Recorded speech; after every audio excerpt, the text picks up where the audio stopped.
दर्शकवृन्द, आज हामीले तपाईलाई गाउँघरमा कसरी बाख्रा पालिन्छ भनेर जानकारी दिन गइरहेका छौँ।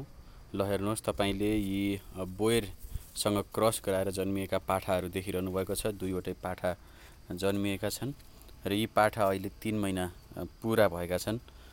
तपाईँ देख्न सक्नुहुन्छ यी बोयरका पाठाहरू। कलर पनि तपाईले ख्याल गर्न सक्नुहुन्छ।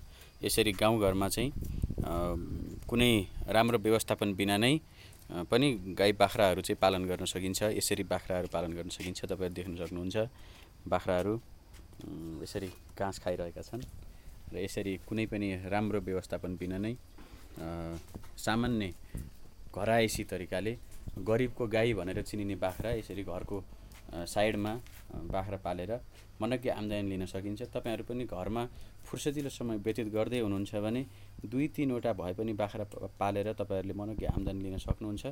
यसरी ल हेर्नुस्, एकदमै राम्रो बाख्रा, मोटो घाटो पनि छ र 3-4 बेत बेइसकेको बाख्रा छ। यस्तै बोका छ, यति राम्रो बोका छ तपाई देख्न सक्नुहुन्छ। यस्तै बोका पालेर तपाई पनि आम्दानी लिन चाहनुहुन्छ राम्रो भने तपाई पनि यसरी नै घरमा रहेको अलिकति खाली जग्गामा यसरी बाख्रा पालन गर्न सक्नुहुन्छ। यो नेपालको परापूर्व कालदेखि चलिआएको बाख्रा पालन शैली हो। यसमा तपाईहरुले पनि केही जिज्ञासाहरू छन्, तपाईहरुका पनि अनुभवहरू छन् भने तलको कमेन्टमा शेयर गर्न नभुल्नु होला।